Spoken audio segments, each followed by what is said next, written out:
Evening India में मैं हूं आपके साथ ऋषु त्यागी और मैं हूं आपके साथ विनय रावत। विनय, आपने कहा यहाँ पर अगर बात करें, ये कहावत कई बार सुनी भी होगी कि धरती है तो हरियाली है, हरियाली है तो जीवन है और जीवन है तो हम हैं। लेकिन लगातार चाहे हम धरती की बात करें, चाहे हम पेड़ पौधों को लेकर बात करें और चाहे हम बात करें हमारे जीवन को लेकर, वो लगातार खतरे के साए में है। और इसका सबसे बड़ा अगर कोई कारण है तो वो है बढ़ता हुआ प्रदूषण। और आज इस प्रदूषण को किस तरीके से हम कंट्रोल कर सकते हैं, इसको लेकर चर्चा करेंगे आज अर्थ डे पर। और अपने दूसरे अंक में आपकी मुलाकात करवाएंगे दो लेखकों से और जानेंगे कि हमारे जीवन में पुस्तकों का क्या महत्व है। बिल्कुल, पुस्तकों की यहाँ पर आपने बात की, तो इसके साथ ही हम अपनी सेहत को लेकर भी बात करेंगे और इस पर हम चर्चा करेंगे आज के प्रोग्राम जैविक खेती को लेकर भी। बिल्कुल ठीक कहा। पर्यावरण जो है ऋषु, हमारा दायित्व है कि हम उसे बचाएं और आगे आएं, क्योंकि औद्योगिक क्रांति के बाद जो है लगभग पृथ्वी पे प्रदूषण बढ़ता नजर आ रहा है। इसलिए ज़रूरी है कि हम सजग रहें और जागरूक भी। आज वर्ल्ड अर्थ डे है और इसी विषय पे हमारे साथ दो खास मेहमान मौजूद हैं। हम बातचीत करेंगे उनसे। हमारे साथ सबसे पहले स्वागत करना चाहेंगे BMS राठौर जी का। आप हमारे साथ हैं। आप वरिष्ठ IFS अधिकारी हैं और वर्तमान में चीफ पॉलिसी एडवाइज़र हैं international centre for integrated mountain development में। सर, हार्दिक अभिनंदन कार्यक्रम गुड इवनिंग इंडिया में। हमारे दूसरे विशेष मेहमान हैं विवेक सक्सेना जी। आप वरिष्ठ अधिकारी हैं इंडियन फॉरेस्ट सर्विसेज से। आपका भी हार्दिक अभिनंदन सर। और सबसे पहला सवाल विवेक जी आपसे करना चाहूँगी, क्योंकि हर बार जब अर्थ डे होता है तो कोई ना कोई थीम दी जाती है और इस बार जो थीम दी गई है वो है प्रजातियों को संरक्षित करें। और ये बेहद ज़रूरी भी है, क्योंकि हम यहाँ पर बात करें चाहे पशुओं की या फिर पक्षियों को लेकर हम बात करें, वो लगातार विलुप्त होने की कगार पर हैं। किस तरीके से देखते हैं आप इसको? जैसे कि आपने खुद ही बताया कि आज अर्थ डे के उपलक्ष्य में जो हमारी थीम है protection of species, protect the species, तो हम ये मानने लगे हैं कि जो हमारा पर्यावरण है उसको इस तरह से हम प्रदूषित कर चुके हैं अपने विभिन्न विकास से संबंधित गतिविधियों के द्वारा, कि हमारे विभिन्न प्रकार की जो स्पीशीज़ हैं, उन प्रजातियां हैं, उनका अस्तित्व खतरे में आ रहा है। और जैसा कि हम मानते हैं कि इस पृथ्वी पर मानव के अलावा, मनुष्य के अलावा सभी प्रकार की जो भी प्रजातियां हैं, चाहे जो भी हैं, उन सब का एक अपना महत्व है और वो एक बैलेंस बनाए रखना बहुत ही आवश्यक है। और वो कहीं ना कहीं जो है आज दुविधा में है। और हम वो दुविधा में किस कारण से है कि विकास की जो गति या विकास की जो प्रक्रिया जो हमने अपनाई है, उसके कारण से जो है ये प्रजातियों पे किसी न किसी प्रकार से हो रहा है कि जैसे अब कोई प्रजाति है, उसका जो भी हैबिटेट है नेचुरल, उसके नेचुरल हैबिटेट को चाहे आप वनों के विनाश से जोड़िए या चाहे औद्योगिकीकरण के कारण बढ़ते हुए प्रदूषण से जोड़िए या ग्लोबल वार्मिंग के कारण या कार्बन डाइऑक्साइड एमिशन का बढ़ते हुए कंसंट्रेशन से जोड़िए, उसकी वजह से जो ये प्रजातियां हैं वो अपने नेचुरल हैबिटेट में कहीं ना कहीं जो है वो उनके ऊपर खतरा बना हुआ है और धीरे धीरे इनके विलुप्त होने से कई प्रकार की और कठिनाइयां दिक्कत में आती हैं। तो ये हमारे सामने एक बहुत बड़ी चुनौती बढ़ के उभरी है, जिसके कारण आज विश्व स्तर पे एक ये थीम के रूप में अपनाया गया है कि प्रोटेक्ट आवर स्पीशीज। और जैसा कि अर्थ डे का जो मुख्य जो थीम होता है कि think globally and act locally, तो हम जो भी चिंतन का विषय है उसको हम वैश्विक स्तर पर चिंतन कर रहे हैं, लेकिन उसको हम किस प्रकार से कार्यान्वित कर सकते हैं, इम्प्लीमेंट कर सकते हैं, उसके लिए कि प्रत्येक व्यक्ति को, सभी को जो है अपना अपना दायित्व निभा के अपना अपना लोकल लेवल पे अगर वो अपना उसमें कंट्रीब्यूशन देंगे, तभी हम किसी भी प्रकार के लक्ष्य या उद्देश्य की प्राप्ति कर सकते हैं। राठौर साहब, बात कर रहे हैं प्रोटेक्ट आवर स्पीशीज़ के बारे में, वर्ल्ड अर्थ डे के बारे में। गौरैया हमारा गौरव हुआ करती थी एक ज़माने में, विलुप्त हो चुकी हैं। कैसे हम जागरूक हों, कैसे बचाएं अपनी स्पीशीज़ को? मैं बताना चाहूँगा आपको कि एक जो अनुमान है अभी पूरे विश्व में कि हमारे जो रेट ऑफ एक्सटिंक्शन है, जो विलुप्त हो रहे हैं, वो अब 1000 से लेके 10,000 गुना ज़्यादा बढ़ गया है। और मैं विशेष रूप से संदर्भ देना चाहूँगा हिमालय का। हिमालय में, पूर्वी हिमालय को अगर आप देखेंगे तो वहाँ पे पिछले 10 सालों में 98 से लेके 2008 तक प्रति वर्ष 35 से लेके 40 नई प्रजातियाँ वहाँ पे पाई गई और वो खोज अभी जारी है। तो कई क्षेत्र हमारे विशेषकर हिमालय में इस तरह के हैं जहाँ की अभी स्पीशीज़ को हम नए डिस्कवर कर रहे हैं। लेकिन हम ये भी साथ में रखें कि कई ऐसी स्पीशीज़ होंगी जो हम अभी डिस्कवर भी नहीं कर पाएंगे और उसके पहले ही वो विलुप्त हो गई। तो मुझे लगता है कि ये बहुत ही गंभीर मामला है। और जैसे मैंने कहा कि हम हिमालय का विशेष संदर्भ में रखना चाहूँगा अपनी इस बातचीत में। हिमालय में एक और विशेष बात है, अगर हम पूरे हिमालय के परिदृश्य को देखें, हिंदुकुश हिमालय जिसमें कि करीब 8 देशों का और हमारा भारतवर्ष तो उसमें विशेष रूप से ही है, करीब बहुत बड़ा हॉटस्पॉट है ये प्रजातियों के लिए और इलाकों के लिए, जो इकोसिस्टम आप कहते हैं, और वहाँ पे जो आनुवंशिक जो विविधता है अभी भी बहुत ज़्यादा है। कुछ ऐसी प्रजातियां हैं जो विशेष रूप से वहीं पाई जाती हैं और कहीं नहीं मिलेंगी आपको जी। एक अनुमान ये भी है, हमारे यहाँ कभी रिपोर्ट असेसमेंट रिपोर्ट जारी हुई है जो मैं दिखाना चाहूँगा, जो इसी मोड की ओर से जारी हुई है।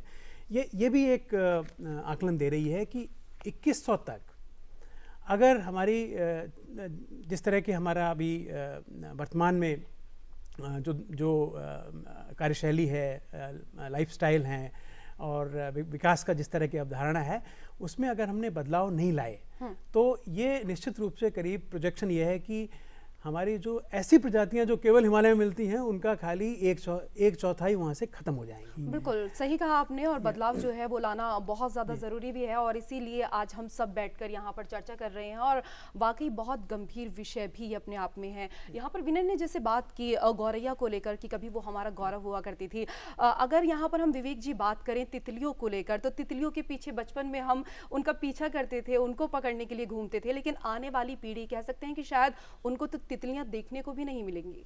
आपने बिल्कुल ही ठीक कहा, जैसे कि चिंता का विषय है कि विभिन्न प्रकार की प्रजातियां, जैसे तो तितलियों के ऊपर भी एक तरह का खतरा है, और तितलियों का हमारे इकोसिस्टम में कितना महत्व है सभी लोग जानते हैं।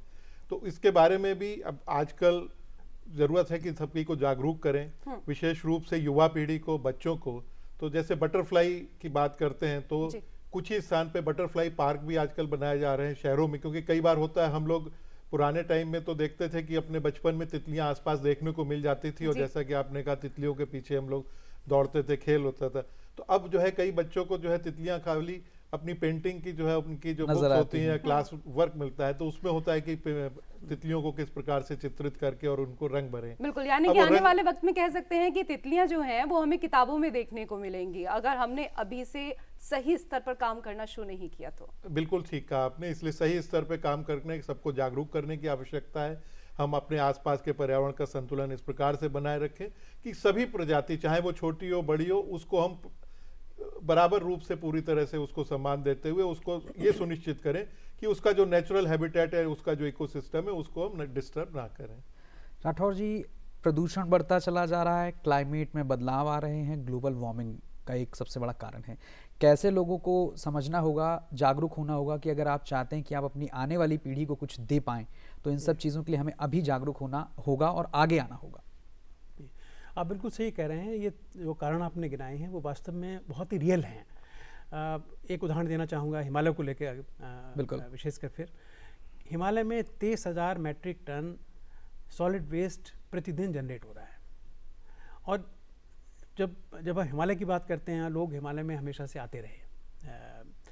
जब इस तरह का वेस्ट वहाँ जनरेट होता है, और काफ़ी वेस्ट जनरेट होता है कि जो जिस तरह से संख्या बड़ी लोगों की हिमालय में आने की, जो उससे सॉलिड वेस्ट जो जनरेट होता है जी। जब तक इसको लेके हमारी एक बहुत व्यापक जन चेतना जागृत नहीं होगी और हमारे टेक्नोलॉजी के माध्यम से इसका उपचार नहीं होगा, और लोग अपने स्तर पे, तो एक व्यक्ति अपने स्तर पे, परिवार के स्तर पर, समाज के स्तर पर, और जो फिर सरकार है वो अपना जो दायित्व इसमें देखेगी, तो मुझे लगता है कि इस पे बात बनेगी। तो हमें बहुत बड़ा एक अभियान की आवश्यकता होगी, चाहे वो सॉलिड वेस्ट को लेके हो या क्लाइमेट चेंज के मुद्दे को लेके हो। क्लाइमेट चेंज में मैं आपको ये बताना चाहूँगा, फिर ये पर्वत की बात कर रहा हूँ मैं, कि अगर हम 1.5 डिग्री जो पेरिस एग्रीमेंट के तहत सारे देशों ने उसमें स्वीकार किया है, उसमें अगर 1.5 तक हम उसको अपने वार्मिंग को रखने में सफल होते हैं, पहाड़ों के लिए फिर भी दिक्कत है, क्योंकि 1.5 जो आप